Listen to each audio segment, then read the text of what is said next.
on, everyone? It's your boy Luke here for our value picks at the Arnold Palmer Invitational. In this video, we'll be covering my top 6 plays, priced $7,500 and below on Draftkings for some of these large field GBP contests. Of course, the goal here is trying to uncover some of those uncut gems, diamonds in the rough down low that we expect to have a really big week. Also a little bit further down the salary board, so you can go ahead and spend up for some of those studs, because with the star-packed field that we have, you're going to want to do that type of thing. So with that being said, let's go ahead and hop right on into it. Alright guys, on the screen you can see our projections for this week, and of course if you want direct access to these, a link is in the description to my Patreon. It's just $1 for the month for access to these as they mature through the week, as ownership gets updated, all that sort of fun stuff. But the first value pick we're going with is going to be Cameron Young at $7,500. The modeling is just absolutely in love with him this week. You can see from a recent form perspective, a course fit perspective, whatever we look at, Bermuda putting, everything pops for Cameron Young. A lot of that comes down to the recent form. I mean, most obviously, he finished 16th last week, ended up having a great Sunday performance. He finished second at the Genesis, 26th at Waste Management, 20th at the Farmers. Of course, hasn't played down here at Bay Hill before, but that's not something I'm really going to hold against him, because if we take a look at these shots gain metrics, they're just on a completely different level. He's gaining over 0.6 of a stroke per round off the tee, and in terms of his approach play, he's also a very significant gainer. But what I want to do here is sort this just by the best players of late that have been off the tee, and if we go ahead and sort this list right here, you'll see at the top of the board there's a John Rahm, Keith Mitchell, Sanjay M, prolific drivers of the golf ball. The only 3 that have been better than Cameron Young are those 3. He's just been an absolute stud in that category. If we sort this by approach play, it's not like he's the elite of the elite, but you can see he's going to be down here at number 34. So still a very respectable number for the field. So Cameron Young getting it done in both ball striking categories. And with the length that he has off the tee, you would also expect him to be somebody that can go out there and take advantage of these long holes. You're dealing with the highest distribution of shots over 200 yards into greens of any course on tour here at Bay Hill. So having that extra distance is certainly going to be a key factor. So even though he doesn't have course history, even though I expect him to be a little bit chalkier than some of the other people in this range, my models absolutely love him this week. And being the data guy that I am, somebody that loves relying on facts, not opinions, that's why we're going with him this week. I just can't really, I can't say anything bad about his game for this week. The only thing that could really hold him back would be the around the green play. He hasn't necessarily been the best player getting up and down, but because he's been so sharp off the tee, so sharp into these greens with his approach play, he hasn't really been putting himself in all that much trouble to begin with. So if he could survive at the Honda Classic, at PGA National, one of the most difficult tests in all of the world, I do expect that type of game to translate over here at Bay Hill. Next up, we're going to have Lucas Glover as our next value play, somebody that has much more history here at Bay Hill. If we go ahead and check that out, you'll see that it's very respectable. You can see he has a 66th place finish last year. That was a made cut. Ended up faltering a little bit on the weekend, a missed cut mixed in, but a 10th, great start, 7th place finish, and also a 49th place finish made cut there in 2018. So 4 of his last 5 made cuts here.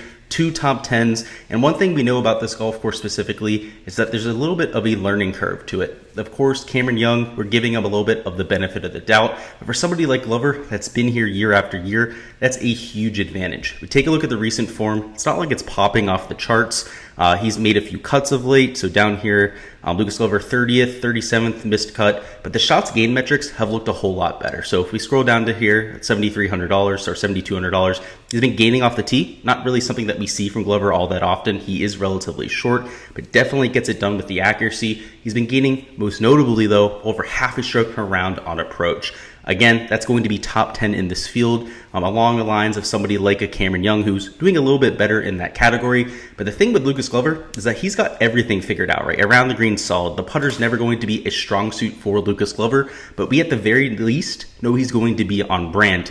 And one thing that he's done at this golf course over the years, the reason why he's been as consistent and has posted 2 top 10s, is he's able to gain strokes here every once in a while. When he finished in 7th, he was a slight gainer on the greens. And here in 2019, he was right around a neutral putter. So if he can return to that type of identity, go out there, putt a little bit better than his baseline, continue to ball strike it like he has over the last few months, I don't think he's really somebody that can win this golf tournament. I don't think he has that type of top end upside, but in a DFS type of format, particularly in cash games, where you're looking for somebody to go out there and make a cut, I think he might be worth a few looks there. Next up, we have Lanto Griffin, a much higher upside play at $7,100. You can see the modeling also tends to like him. Number 20 in terms of recent form, a top 35 fit at Bay Hill. The course history isn't really ideal if we take a look at it. I mean, 21st, 36, he's only played here twice. At the very least, he's made the cut both times, so not holding that against him. The recent form has been a little bit better. There is at least a little bit to look at here. He's a 39th, a 16th, a 30th, so he's been relatively consistent. And the shots gain metrics are really what are separating him. He's gaining off the tee, he's gaining on approach. Around the green, he's plugged that hole, and he's also gaining with the putter. So one of the rare players in this field that is capable of gaining across all four major statistical categories. And one thing we know about him on Bermuda grass is he tends to do some pretty good work. Gains a third of a stroke per round per average on Bermuda grass. So we could see some positive regression in that category from a number that's also been pretty solid of late. Another thing to note with the Lanto Griffin is that he has a really good skill set fit just from the eye test perspective. We know that Lanto, when conditions get tough, when there's windy conditions for that matter, he tends to go out there and play pretty well. He's from the South. He's shown a lot of success over there in Texas, where we also get very high wind situations. So if we end up getting nasty conditions over the weekend, he could be somebody that could keep it together very well. Next up, our next value play is going to be Frittelli at $6,800. And he's somebody that I love playing at difficult golf courses. We've seen him show up at the US Open before, the Open Championship. Really, when conditions get tough, Frittelli ends up finishing in the top 10. He's relatively long off the tee. He's somebody who gets it out there about 320 yards. One of the sneakier players on tour in terms of his driving distance. The recent form, he went out there and made a cut last week, which for Frittelli isn't something that we always can say, right? He's a very volatile player. You can see he finished 16th at the Honda, 26th at the Genesis. That's some really good form leading in. Of course, the missed cut at the Waste Management, a 24th at Pebble, and then another missed cut.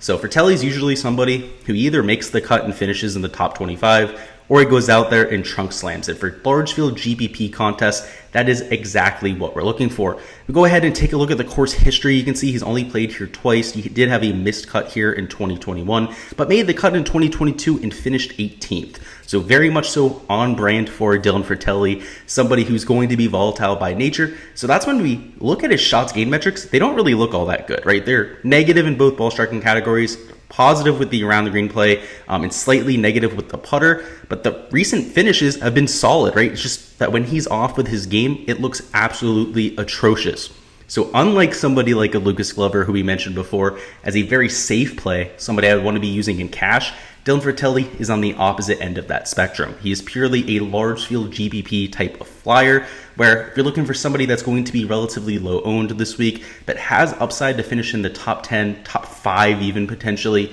he's your type of guy. Next up, we're going to have Patrick Rodgers at $6,500. This is typically somebody that I'm looking to play on the West Coast. He has a lot of success on the Poa Anua surface, but he's had a lot of success at this golf course as well. So let's go ahead and take a look at some of that course history, because it was very surprising to me when I saw this. He has 4 of 5 made cuts. He had a 7th place finish there in 2018, a top 25 there in 2020. Just Mr. Consistency all of a sudden. And Patrick Rodgers, much like a Frittelli, is usually on the opposite end of that spectrum. He's usually a hit or miss type of guy, but for whatever reason, at Bay Hill tends to get it done. And I think a lot of it comes down to course fit, because first and foremost, Patrick Rodgers is long off the tee, so he should be able to take advantage of some of those par 5s, but he's also very good with the long irons because he has that power. He's a larger build, of course. He's able to go out there and hit those 200 to 250 yard shots a lot better than his peers. So I definitely like him in this situation. If we take a look at the shots gain metrics, they also paint a pretty good picture. I mean, this is somebody that we've been trying to target on the channel for quite some time. The approach play has been a bright spot of late, which in the past, he was gaining a ton of strokes off the tee, but actually losing on approach. So to see that flip-flop, it's a little bit interesting, right? If he can rebound off the tee, something that he's usually very, very solid at. I really like the shots gain profile here. And very surprisingly, he's losing with the putter. So the recent form, of course, this is why he's priced down here at $6,500, has not been great, right? He made the cut last week, but he hardly made the cut. Miscut, and then he made the cut at the Farmers and finished nearly dead last. So that's why we have him priced down here. Of course, the recent form hasn't been all that great, but if you take a look at the last 50 measured rounds, which could be a little bit of a better sample size for some of these guys down low, particularly some of the more volatile players. They get a lot more advantageous. I mean, first and foremost, he starts to gain with the putter. He gains a little bit more significantly around the green. And the off the tee play gets much closer to a neutral. And of course, with his driving distance, if we go over here and take a look at it, he's number 33 on the PGA Tour. At a golf course where you have to hit it long, I'm expecting that to pay huge dividends. So we can expect him to gain off the tee, gain in those other 3 categories like he has been over the last month. And with a guy with solid course history, very solid putting on shots gained Bermuda, I expect him to have a rebound week. And now we're going to have Matt Wallace as our last value pick. And if you're looking at recent form, beware. I mean, this is somebody who's been absolute crap of late. I mean, there's not really another way to put it. If we take a look at his track record, 2 missed cuts out of his last 5 starts on the PGA Tour. He's been a little bit better over there on the European Tour, but so has everybody. The fields are so much weaker over there. They're a lot less deep. So making cuts, posting top 25s isn't nearly as impressive. But what is impressive about Matt Wallace is, of course, the history at Bay Hill. He's an 18th place finish last year, 24th in 2020, and a top 10, a 6th place finish there in 2019. That's really solid. That's by far the best course history that you're going to find down low. Patrick Rodgers probably the only one who kind of challenges that. Of course, Stenson, that 4th place finish was way back in the day, so I don't really take that as seriously. But when we consider what Matt Wallace does well, it makes sense that this would be a good fit. He's a good ball striker when he's on his best game. He's very accurate off the tee, definitely can get it out there a lot farther than most players. But where he really makes his hay is with those long irons, those 175 to 200 yard shots, those 200 plus yard approach shots. That's where he tends to get it done.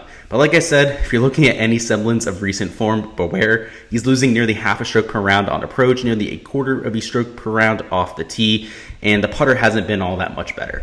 So if you're a recent form guy, you're probably not going to want to be playing Matt Wallace this week. But much like what we saw with the Jordan Spieth a few weeks ago there at Pebble Beach, when these guys get to a golf course that fits their game, it gives them that confidence to go back and channel some of that ability they know that they have. They can put up some good results and they can rebound in a big way. So I do like Matt Wallace this week. I do think he's worth a few looks at the very least. That is all I've got for this week's value picks. Before we go on and get out of here, go ahead and let me know down in the comments what your favorite value on the board is, whether it was somebody that I mentioned or somebody completely off of my radar. But I'd love to hear from you guys, so make sure to go ahead and let me know down below. We're going to have our fades and sleepers dropping this evening, so look forward to that. Our usual DFS live stream tomorrow at Wednesday at 7 p.m. Eastern time as well. Some prize picks content, some showdown content throughout the weekend. And next week for the players, I will be there in person. We'll be there for the practice rounds, giving you guys a little bit of a report from the course, some insider info, all that sort of fun stuff. So lots to come here on the channel. If you guys haven't already liked the video, make sure you guys go ahead and do that as well. If you haven't already subscribed to the channel, I highly recommend you guys go ahead and do that as well. That way you guys don't miss any of the content to come, whether it's, again, our showdown or prize picks content for this weekend or all of the content to come next week for the players. Good luck with all of your lineups for this week, guys, and let's get this cash.